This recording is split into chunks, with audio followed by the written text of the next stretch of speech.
जय हिंद दोस्तों। आज का जो हमारा टॉपिक है वो है पर्यायवाची शब्द कैसे याद करें। देखिए, पर्यायवाची शब्दों को याद करने के जो मैंने 3 तरीके बताए, उसमें पहला तरीका क्या है, जैसे आप लोग जब भी पर्यायवाची शब्द याद करते हैं तो आप लोग क्या करते हैं कि इधर से बाएं से दाएं की ओर पढ़ते हैं, ऐसे, इस प्रकार से। कैसे? यानी आग, अग्नि, अनल, पावक। तो हम ऐसे बार बार जब भी आपने पढ़ा है हमेशा ऐसे ही पढ़ा है, तो इसके कारण से हुआ क्या है कि आप ये 3 शब्द तो आपको याद हो गए, लेकिन आगे वाले आप पढ़ते ही नहीं हैं और छोड़ करके आगे निकल जाते हैं, फिर उसका भी ऐसे ही करते हैं। तो अब आपको पहला तरीका ये अपनाना है कि अब जब भी आप पर्यायवाची शब्द याद करो तो आपको ऐसे पढ़ना है, ऐसे।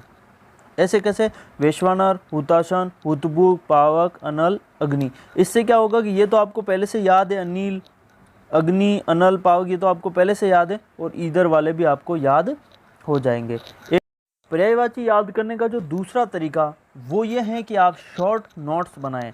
पर्यायवाची के अगर आप शॉर्ट नोट्स बनाएंगे तो अधिकतम 2 पेज से ज़्यादा नोट्स नहीं बनेंगे। कैसे बनाने? जैसा आप स्क्रीन पर देख रहे हैं, बिल्कुल 1 या 2 शब्द ऐसे होते हैं जो नए होते हैं, जो आपको नहीं आते हैं, बस वही लिखें। जैसे कबूतर, कबूतर के आप सारे आपको याद होंगे, लेकिन एक जैसे पारावत अलग है तो वो लिख लें। कामदेव के सारे आते हैं आपको, 1-2 नहीं आते, जैसे प्रद्युम्न, कंदर्प, तो वो लिख लें। ऐसे आप सारे पर्यायवाचियों में से 1-2 ढूंढ कर लिख लेंगे तो आपके 2 पेज से ज़्यादा नोट्स नहीं बनेंगे और आपको अच्छे ढंग से पर्यायवाची शब्द याद हो जाएंगे। हम पर्यायवाची याद करने का तीसरा तरीका देखते हैं। तीसरा तरीका यह है कि आप कुछ वर्णों को पकड़ें, उन वर्णों के माध्यम से हमें बहुत सारे पर्यायवाची याद हो जाते हैं। जैसे मान लो ज है, ज का मतलब जन्म लेने वाला, द का मतलब देने वाला, धी का मतलब धारण करने वाला। अब अगर आप पानी के पर्यायवाची हैं, जैसे जल, नीर, अम्बु, तोय, वारी, सलील, उदक, इनके साथ में ज जोड़ देंगे, नीरज, जैसे नीर प्लस ज, नीरज, तो वो सारे के सारे कमल के पर्यायवाची बन जाएंगे। जैसे आप पानी के पर्यायवाची के साथ में द जोड़ देंगे, जैसे नीर द, जल द, अम्बु द, तो द का मतलब होता है देने वाला, यानी पानी देने वाला कौन हो गया? तो ये सारे बादल के पर्यायवाची बन जाएंगे। इसी प्रकार जैसे पानी के पर्यायवाची के साथ में आप धी जोड़ देंगे, निरधी, जलधी, वारिधी, तो वो सारे के सारे समुद्र के पर्यायवाची बन जाएंगे।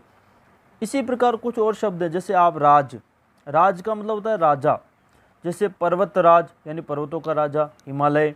मृगराज, मृग मतलब सारे जानवरों का राजा या हिरणों का राजा, कौन? शेर का पर्यायवाची बन जाएगा। वनराज, वन का राजा, शेर का पर्यायवाची बन जाएगा। इस प्रकार से आप कुछ शब्दों को पकड़ करके भी बहुत सारे पर्यायवाची शब्द याद कर सकते हैं। बहुत बहुत धन्यवाद। जय हिंद, जय भारत।